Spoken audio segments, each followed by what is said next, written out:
जय हिंद दोस्तों, की ऑफ मैथमेटिक्स 2.0 में मैं ललन कुमार आपका हार्दिक स्वागत करता हूं। तो आइए चलते हैं दोस्तों। आज जो है हम बात करेंगे समलंब चतुर्भुज और उसके प्रॉपर्टीज़ के विषय में। तो देखते हैं क्या क्या हो सकता है, लेकिन हम बात करेंगे ख़ास तौर पर समलंब चतुर्भुज और उसके प्रॉपर्टीज़ के विषय में। आइए दोस्तों समझते हैं कि समलंब चतुर्भुज क्या है। सबसे पहले आप समलंब चतुर्भुज की पिक्चर को समझ लीजिए कि पिक्चर ये समलंब चतुर्भुज का होता कैसा। तो देखिए, ये समलंब चतुर्भुज का मैं पिक्चर बना रहा हूँ।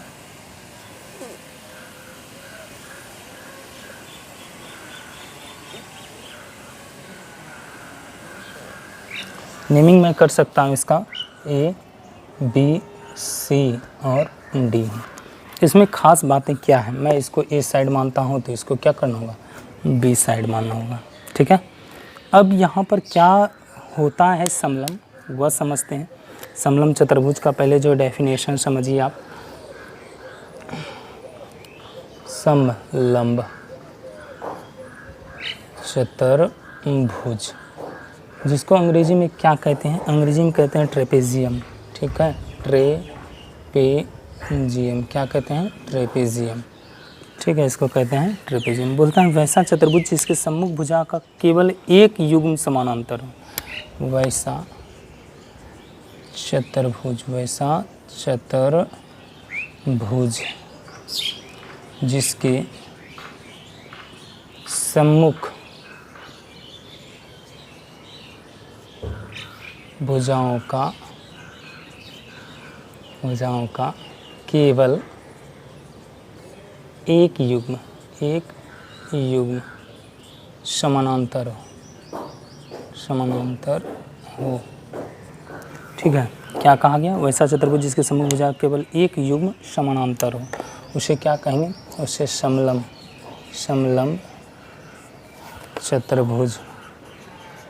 चतुर्भुज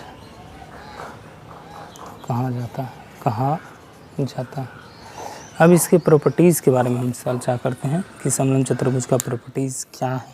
हमने कहा सिर्फ और सिर्फ एक जो है भुजा, एक युग्म मतलब जोड़ा होता है, एक युग्म ही क्या होगा, वो समानांतर होगा, जबकि एक असमानांतर होगा। इसमें आमने सामने का भुजा जो एक युग्म है वो समानांतर होगा, या कभी कभी ये हो जाता है समानांतर। तो अब सबसे पहले इसके प्रॉपर्टीज़ के बारे में आप चर्चा कर सकते हैं।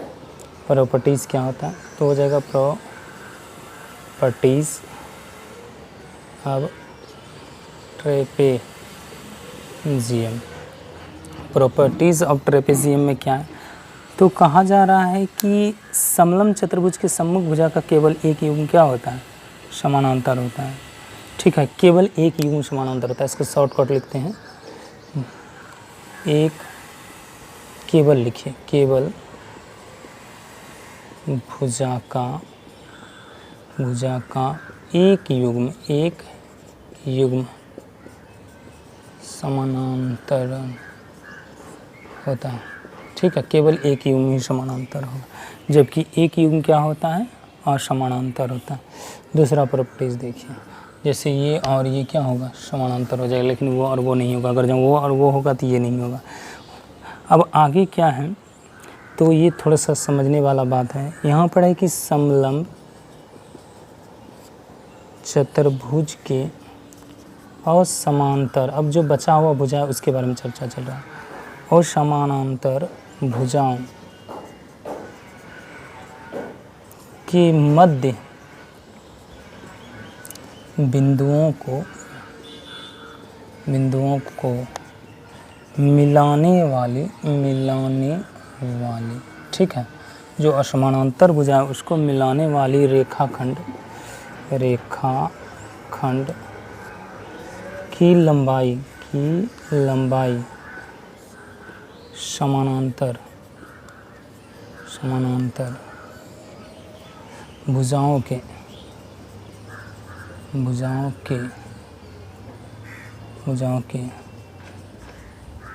लंबाई का औसत होता है। ये जो पॉइंट है वो कंपैरिजन में काफ़ी योगदान करता है। ठीक है, इसका क्या मीनिंग है तो आप समझिए। मान लीजिए कि इसके बीच एक लाइनिंग खींचा गया, ये ई और एफ समझते हैं, और इसे हम क्या मान लेते हैं, तो इसको कोई भुजा मान सकते हैं, सी मान लेते हैं इसको। तो ये पॉइंट कहने का क्या तात्पर्य, इस पॉइंट का कहने का ये मतलब है कि सी जो होगा वो भुजा जो होगा वो उस दोनों समानांतर भुजा के योग के औसत के बराबर होगा। इसका मतलब हो गया समलम चतुर्भुज के और समानांतर भुजाओं के मध्य, ठीक है, और समानांतर भुजाओं के मध्य बिंदुओं को मिलाने वाले रेखाखंड की लंबाई जो होगी समानांतर भुजाओं की लंबाई के औसत होता है, उसका औसत फाइंड कर लीजिएगा तो ये मिलेगा। अब समलम चतुर्भुज का जो फार्मूला होगा क्षेत्रफल वगैरह वह देखिए क्या होता है, ठीक है। तो ज़्यादा तो नहीं है, कुछ कुछ ही आपको देखने को मिलेगा इसके विषय में। इशू में मैं इसको ऐड भी कर सकता हूँ। तो देखिए समलम चतुर्भुज का सबसे पहले परिमाप क्या होता है, सूत्र देखिए इसका। फर्स्ट नंबर समलंब चतुर्भुज के परिमाप, तो यहाँ पर क्या होगा, चारों भुजाओं का योग हो जाएगा, चारों भुजाओं का योग। अब भुजा की जो लंबाई है उसके अनुसार होगा, क्योंकि यहाँ पर वो समानांतर दोनों भुजाएं चलती। समलंब का क्षेत्रफल देखते हैं, समलंब चतुर्भुज का क्षेत्रफल देखिए क्या होता है, तो क्या होता है 1/2 गुना समानांतर भुजाओं का योग, समानांतर भुजाओं का योग। अब गुना क्या होता है, ऊंचाई या शीर्षलंब, ऊंचाई या शीर्षलंब दोनों इसको लिखते हैं। तो शॉर्टकट में कहा जाए 1/2 × a + b × h, लेकिन ध्यान रहे वो समानांतर भुजा होगा, ठीक है दोस्तों, आप समझ गए होंगे। और देखिए थर्ड नंबर फॉर्मूला एक लास्ट है, क्या होता है, तो ये हो जाता है जाकर समलंब चतुर्भुज के, समलंब चतुर्भुज की या के समानांतर भुजाओं का योग, भुजाओं का योग जो होता है 2 गुना समलंब का क्षेत्रफल, ठीक है, इसका समलंब का क्षेत्रफल। अब बाय क्या हो जाता है, ऊंचाई या शीर्षलंब, सिर्फ लिख लीजिए शीर्षलंब, ठीक है, आप समझ गए होंगे। तो इस प्रकार मेरा समलंब का भी कहानी क्या हो गया, फिनिश हो गया। चलिए आगे चलते हैं, आगे देखते हैं क्या हो सकता है।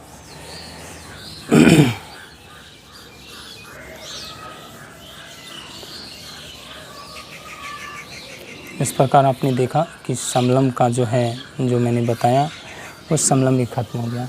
एक टॉपिक आता है जिसका नाम क्या हो जाता है, चक्रीय चतुर्भुज। क्या हो जाता है, चक्रीय चतुर्भुज, ठीक है दोस्तों, क्या हो जाता है, चक्रीय चतुर्भुज। तो पॉइंट बनाइए, चक्रीय चतुर्भुज। चक्रीय चतुर्भुज को हमको क्या कहते हैं, साइक्लिक क्वाड्रिलेटरल कहते हैं, साइक्लिक क्वाड्रिलेटरल, ठीक है।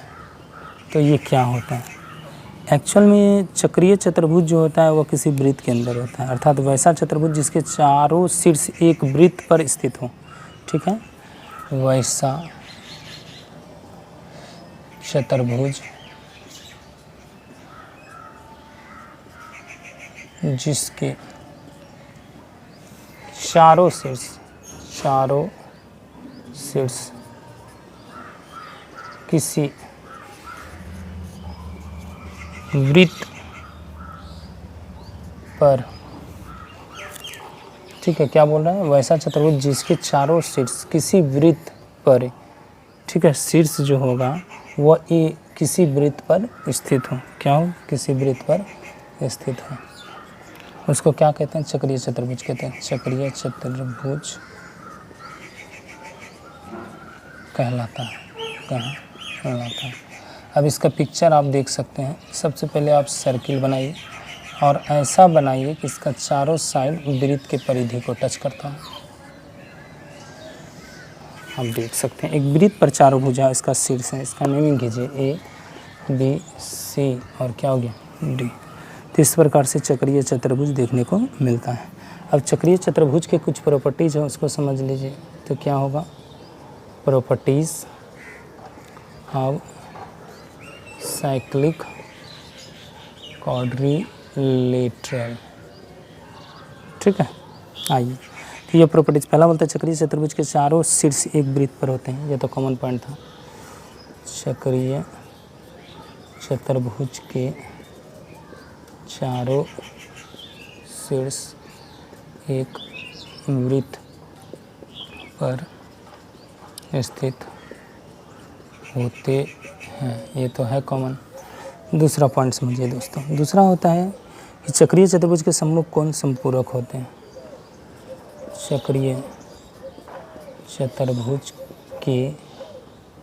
चक्रीय चतुर्भुज के सम्मुख है, सम्मुख कोण संपूरक होते हैं। इसका मतलब क्या है? इसका तात्पर्य हो गया angle A plus angle C, अर्थात अपोजिट एंगल का योग 180। उसी तरह angle B plus angle D का वैल्यू कितना हो जाएगा? 180 हो जाएगा। अब उसी तरह एक चक्रीय चतुर्भुज कैसे चतुर्भुज को डिनोट करता है? तो वह एक वर्ग होता है।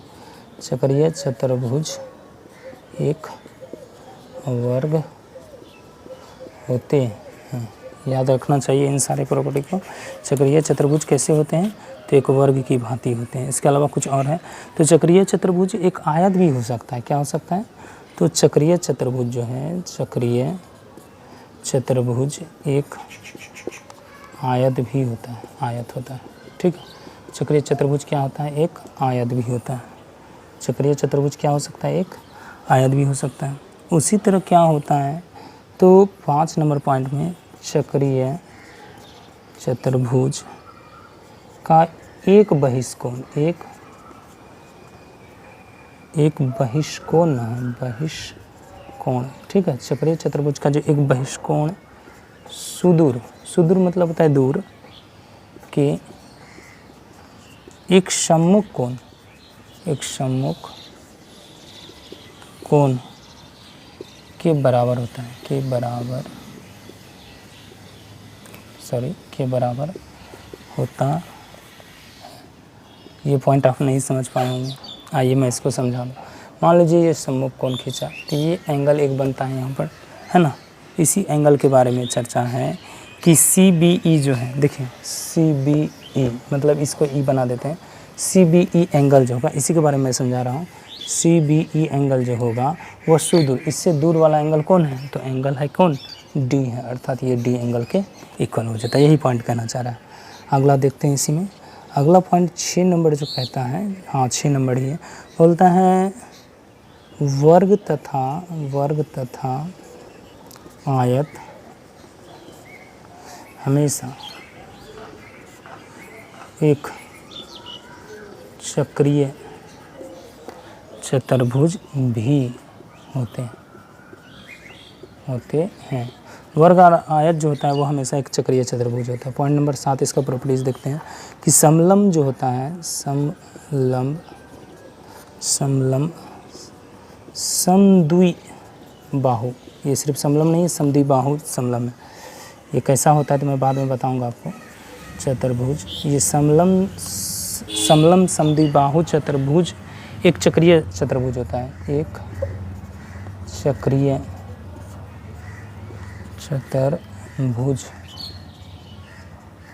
चतुर्भुज होता है। तो इस प्रकार चक्रीय चतुर्भुज के प्रॉपर्टीज़ को हमने देखा। अब क्या है, तो इससे रिलेटेड एक आप कहीं फार्मूला मिल जाता है चक्रीय चतुर्भुज से संबंधित। उस फार्मूला को देखिए कि चक्रीय चतुर्भुज मिलने पर क्या होता है, कि हम उसका क्षेत्रफल कैसे फाइंड कर सकते हैं। बस इतना ही, उससे ज़्यादा नहीं। सूत्र देखते हैं इसका। तो अगर जब बोल दिया जाए चक्रीय चतुर्भुज का क्षेत्रफल, तो कैसे निकलेगा? चक्रीय चतुर्भुज का क्षेत्रफल, तो चक्रीय चतुर्भुज का क्षेत्रफल जो होता है, हम जैसे हीरोइन फार्मूला होता है उसी तरह निकालते हैं। S into S minus A into S minus B into S minus C into S minus D।